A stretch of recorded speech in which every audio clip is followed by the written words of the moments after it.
Hello friends, welcome to my channel. स्वागत है आपका मेरे चैनल पे। मैं हरप्रीत पटेल बात करूंगा आपसे इस वीडियो में बहुत ही महत्वपूर्ण प्रश्नों की जो आधारित हैं स्किनर, पावलोव, थांडाइक और कोहलर पर।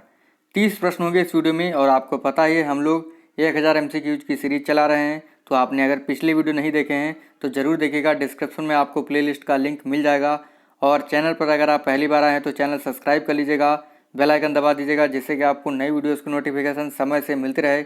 वीडियो अगर आपको अच्छा लगे लाइक कर दीजिएगा और शेयर कर दीजिएगा। ठीक है, वीडियो आपके लिए बहुत ही महत्वपूर्ण है, 3 से 4 अंक आपको दे सकता है। ये जो प्रश्न है हो सकता है आपको सरल लगे, ठीक है, लेकिन जो प्रश्न है बहुत ही इम्पॉर्टेंट आपके लिए। PDF नोट्स के लिए आप टेलीग्राम ग्रुप से जुड़ जाइएगा, आप वहाँ से PDF नोट्स भी ले सकते हैं। तो शुरू करते हैं आज का अपना महत्वपूर्ण वीडियो। पूरा वीडियो देखिएगा आप लोग, ठीक है। पहला प्रश्न हमारा, स्किनर कहाँ के निवासी थे? अमेरिका, जर्मनी, रूस, फ्रांस। तो स्किनर महोदय जो थे ये अमेरिका के निवासी थे। क्रिया प्रसूत अनुबंधन सिद्धांत किसने दिया? स्किनर ने, कोहलर ने, पावलोव ने, थांडाइक ने। तो क्रिया प्रसूत अनुबंधन सिद्धांत जो है ये स्किनर महोदय ने दिया है। प्रश्न है, सीखना उत्तरोत्तर सामंजस्य की प्रक्रिया है, यह कथन किसका है? Pavlov, Rousseau, Skinner, Ross. तो सीखना उत्तरोत्तर सामंजस्य की प्रक्रिया है, ये कथन है स्किनर महोदय का। इसको कैसे याद करेंगे? स्किन लिखा हुआ है, ठीक है, और नर लिखा हुआ है, इसको रन मान लीजिए, ठीक है। और अगर हम जो है दौड़ते हैं तो हमारे पैरों की स्किन जो है उत्तरोत्तर को, इसमें से थोड़ा कीवर्ड ले लीजिए, उतर जाती है। अगर हम तेज़ दौड़ेंगे तो हमारे पैरों की स्किन उतर जाती है, ठीक है। तो इस तरीके से आप इसको याद कर सकते हैं। अगला प्रश्न है, स्किनर ने किस पर प्रयोग किया था? चूहे पर, कुत्ते पर, बंदर पर या बिल्ली पर? तो स्किनर ने जो है सबसे पहले चूहे पर प्रयोग किया था, आपका पहला ऑप्शन सही होगा। और उसके बाद जो है कबूतर पर प्रयोग किया था, ठीक है। और चूहे पर प्रयोग किया था 1938 में। अगला प्रश्न है इसी पर, स्किनर ने कबूतर पर कब प्रयोग किया था? तो 1943 में कबूतर पर प्रयोग किया था स्किनर ने, ठीक है। बी ऑप्शन आपका इसमें सही होगा। अगला प्रश्न है, क्रिया प्रसूत सिद्धांत का अन्य नाम क्या है? RS theory, SR theory, CR theory या इनमें से कोई नहीं? देखिए, क्रिया प्रसूत जो सिद्धांत है इसका अन्य नाम है RS थ्योरी, ठीक है। आपका पहला ऑप्शन जो है सही होगा। SR थ्योरी जो है वो थांडाइक ने दी थी, CR थ्योरी पावलोव ने दी थी। इस चीज़ को आप लोग ध्यान रखिएगा, एग्जाम में ये काफ़ी बार पूछा जाता है। एक रेखीय अभिक्रमित अनुदेशन सिद्धांत कब प्रतिपादित हुआ? 1940 में, 1950 में, 1960 में, 1952 में। तो एक रेखीय अभिक्रमित अनुदेशन जो है ये 1952 में जो है प्रतिपादित हुआ था, ठीक है। अगला प्रश्न इसी पर है, रेखीय अभिक्रमित अनुदेशन जो है ये किसने दिया था? एक रेखीय अभिक्रमित अनुदेशन जो है ये दिया था किसने? स्किनर ने, रूसो ने, पावलोव ने, थांडाइक ने। तो स्किनर महोदय ने रेखीय अभिक्रमित अनुदेशन दिया था 1952 में। अगला प्रश्न है, पावलोव कहाँ के निवासी थे? रूस, जर्मनी, फ्रांस, इटली। तो जो पावलोव थे ये रूस के निवासी थे, ठीक है। स्किनर कहाँ के थे? अमेरिका के। और थांडाइक भी जो है आपके वो भी अमेरिका के हैं, ठीक है। इस चीज़ को आप लोग ध्यान रखिएगा। तो पहला ऑप्शन आपका सही होगा इसमें। पावलोव ने किस जानवर पर प्रयोग किया था? बिल्ली पर, कुत्ते पर, वनमानुष पर, चूहे पर। तो पावलोव ने जो है कुत्ते पर प्रयोग किया था, आपका ऑप्शन जो है इसमें बी सही होगा। बिल्ली पर प्रयोग किया था थांडाइक ने, चूहे पर प्रयोग किया था स्किनर ने। पावलोव को नोबेल प्राइज़ कब मिला था? पावलोव को नोबेल प्राइज़ कब मिला था? 1903 में, 1895 में, 1904 में या 1906 में? शरीर शास्त्रीय वैज्ञानिक थे ये पावलोव महोदय, और इनको जो है 1904 में जो है नोबेल प्राइज़ दिया गया था, ठीक है। इस चीज़ को आप लोग ध्यान रखिएगा। CR थ्योरी शास्त्रीय अनुबंधन सिद्धांत जो है इन्होंने ही दिया है। अगला है अस्वाभाविक उद्दीपक कौन सा है। उद्दीपक ऐसी चीज़ होती है जिसको देखकर जो है किसी व्यक्ति या जानवर के मुंह में जो है लार आने लगती है, यानी वो प्रतिक्रिया करने लगता है किसी भी चीज़ को देखकर। जैसे जब हम किसी रसगुल्ले को देख लेते हैं या किसी अच्छे खाने की चीज़ को देख लेते हैं, पिज्ज़ा है, बर्गर है, तो हमारे मुंह से लार आने लगती है, यानी हम प्रतिक्रिया करने लगते हैं। तो अस्वाभाविक उद्दीपक कौन सा है। लार, घंटी, भोजन, मछली। अस्वाभाविक उद्दीपक यानी ऐसा उद्दीपक कौन सा है जिसको देखकर हम प्रतिक्रिया नहीं करेंगे या कुत्ता प्रतिक्रिया नहीं करेगा। तो घंटी थी पावलोव के सिद्धांत में, जिसको देखकर जो है कुत्ते ने कोई भी प्रतिक्रिया नहीं दी, कोई भी अनुक्रिया नहीं की। तो अस्वाभाविक उद्दीपक जो था ये था घंटी। अनुकूलित अनुक्रिया सिद्धांत का उपनाम नहीं है। शास्त्रीय अनुबंध सिद्धांत, शरीर शास्त्रीय सिद्धांत और सीआर थ्योरी, पूर्ण कारक सिद्धांत या प्राचीन अनुबंध सिद्धांत। तो अनुकूलित अनुक्रिया का जो सिद्धांत का उपनाम नहीं है वो है पूर्ण कारक सिद्धांत। ये जो है अंतर्दृष्टि सिद्धांत का उपनाम है। बाकी शास्त्रीय अनुबंध सिद्धांत, शरीर शास्त्रीय सिद्धांत और सीआर थ्योरी और प्राचीन अनुबंध सिद्धांत जो है ये अनुकूलित अनुक्रिया सिद्धांत के उपनाम हैं। ठीक है, तो आपका जो है इसमें सी ऑप्शन सही होगा। कुत्ते के मुंह से लार आना कौन सी कैसी क्रिया है। अस्वाभाविक क्रिया है, स्वाभाविक क्रिया है, अस्वाभाविक उद्दीपक है, स्वाभाविक उद्दीपक है। तो कुत्ते के मुंह से लार आना जो है ये स्वाभाविक क्रिया है, यानी उसने भोजन देखा और जो है वो लार गिराने लगा। कोई भी आदमी हो, कोई भी जानवर हो, अगर उसे भूख लगेगी और उसके सामने अगर भोजन रख दिया जाएगा तो वो स्वाभाविक क्रिया ही करेगा उसको खाने के लिए, यानी उसके मुँह से लार आने लगेगी। तो कुत्ते के मुँह से लार आना जो है ये स्वाभाविक क्रिया है। अनुबंधन का पिता किसे कहते हैं। पावलोव को, स्किनर को, थांडाइक को, रूसो को।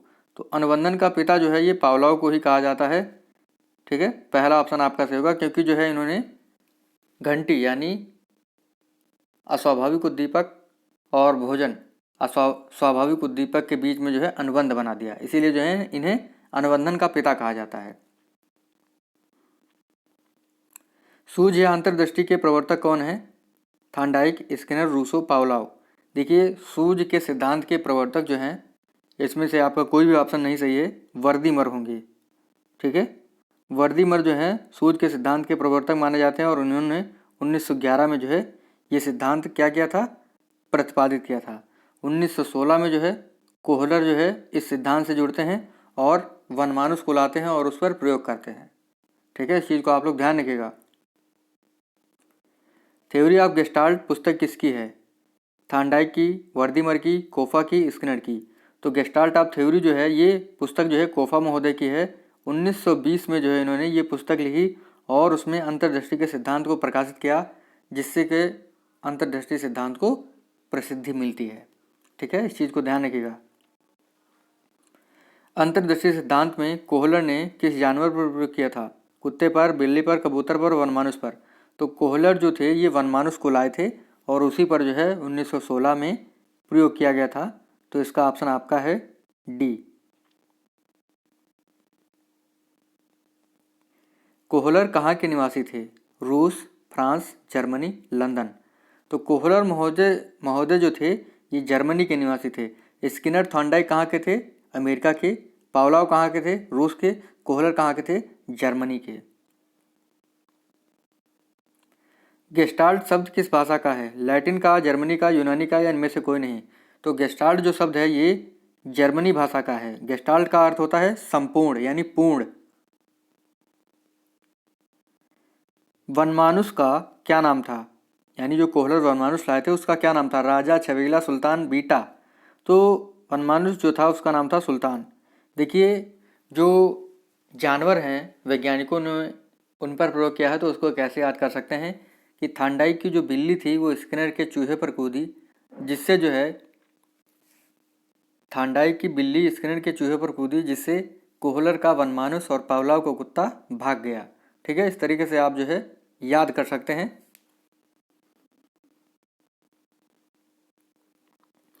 अगला प्रश्न है सूझ के सिद्धांत का उपनाम नहीं है। सीआर थ्योरी, समग्रवाद सिद्धांत, तात्कालिक ज्ञान का सिद्धांत, गेस्टाल्ट सिद्धांत। तो सीआर थ्योरी जो है वो पावलोव के सिद्धांत की है, शास्त्रीय अनुबंधन सिद्धांत से संबंधित है, सूझ के सिद्धांत से संबंधित नहीं है। समग्रवादी सिद्धांत, तात्कालिक ज्ञान का सिद्धांत और गेस्टाल्ट सिद्धांत ये सूझ के सिद्धांत के उपनाम हैं। पहला आपका ऑप्शन जो है प्रश्न के अनुसार सही होगा। शाखीय अभिक्रमित अनुदेशन ये किसने दिया है? स्किनर ने, नॉर्मन ई क्राउडर ने, थॉमस एफ गिलफर्ड ने, कोहलर ने। तो शाखीय अभिक्रमित अनुदेशन जो है ये नॉर्मन ई क्राउडर ने दिया है 1960 में। ठीक है, बी ऑप्शन इसका सही होगा। और रेखीय अभिक्रमित अनुदेशन जो है वो किसने दिया है? स्किनर ने 1952 में। अगला प्रश्न है इसी पर आधारित, अवरोधी या मैथेटिक अभिक्रमित अनुदेशन किसने दिया है? तो ये दिया है गिलबर्ट ने 1962 में। अगला प्रश्न है एजुकेशन साइकोलॉजी, शिक्षा मनोविज्ञान किसकी पुस्तक है? Gates, Thorndike, Skinner, Pavlov. तो शिक्षा मनोविज्ञान एजुकेशन साइकोलॉजी जो है ये थॉर्नडाइक महोदय की पुस्तक है। बी ऑप्शन आपका राइट होगा। बुद्धि का बहुकारक सिद्धांत किसने दिया है? जब हम बहु लेने जाते हैं तो डाई लगा कर जाते हैं, तो डाई किस में है? थॉर्नडाइक में है। तो आपका जो ऑप्शन बी सही होगा। बुद्धि का बहुकारक सिद्धांत जो है थॉर्नडाइक महोदय ने दिया है और इन्होंने बहुकारक सिद्धांत की तुलना बालू के टीले से की है। ठीक है, इस चीज़ को आप लोग ध्यान रखिएगा, इसीलिए इनका जो सिद्धांत है बालू का टीले का सिद्धांत भी कहलाता है। अगला प्रश्न है सत्य और तथ्यों के दृष्टिकोण से उत्तम प्रतिक्रियाओं की शक्ति बुद्धि है, ये कथन किसका है? गेट्स वार्ने का, ग्राहम बेल का, थॉर्नडाइक का, कुफा का। देखिए ये जो कथन है ये है थॉर्नडाइक महोदय का। कथन है सत्य और तथ्यों के दृष्टिकोण से उत्तम प्रतिक्रियाओं की शक्ति बुद्धि है। सी ऑप्शन आपका राइट होगा इसमें। तो प्रश्न हमारा, आवृत्ति का सिद्धांत कौन सा सिद्धांत होगा? CR theory, SR theory, RS theory या SOR थ्योरी? देखिए आवृत्ति का जो सिद्धांत है ये कहलाता है SR थ्योरी। S मतलब होता है स्टिमुलस, R मतलब होता है रिस्पांस। स्टिमुलस मतलब उद्दीपक, R मतलब अनुक्रिया करना।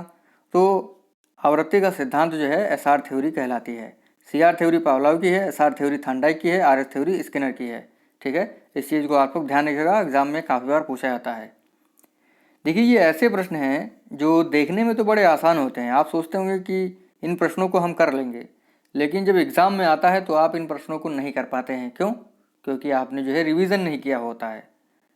मैं जो वीडियोस है वो काफ़ी बार वही बनाता हूँ, पुराने वीडियोस आप लोग देखते नहीं हैं, नए वीडियोस देखते हैं।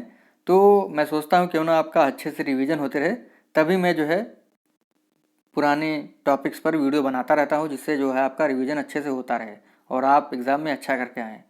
तो देखते हैं अगला प्रश्न, सूझ वास्तविक शक्ति का वास्तविक स्थिति का आकस्मिक, निश्चित और तात्कालिक ज्ञान है, कथन किसका है? हॉल का, गुड का, कोहलर का, वर्दीमर का। सूझ वास्तविक स्थिति का आकस्मिक, निश्चित और तात्कालिक ज्ञान है, ये कथन है गुड महोदय का। ठीक है, इस चीज़ को आप लोग ध्यान रखिएगा। तो बी ऑप्शन आपका सही होगा। अगला और अंतिम प्रश्न हमारे वीडियो का, बिल्ली पर किसने प्रयोग किया था? थॉर्नडाइक ने, हल ने, स्किनर ने, कोहलर ने। देखिए बिल्ली पर अभी मैंने आपको बताया था कि थॉर्नडाइक की बिल्ली स्किनर के चूहे पर कूदी, पावलोव का कुत्ता और कोहलर का वनमानुष भाग गया। तो आपका कौन सा ऑप्शन सही होगा? पहला ऑप्शन सही होगा। तो इस प्रकार से आज का हमारा वीडियो यहीं पर समाप्त होता है। अगर आपको वीडियो अच्छा लगा हो लाइक कर दीजिएगा, शेयर कर दीजिएगा। मिलते हैं आपसे अगले वीडियो में। धन्यवाद।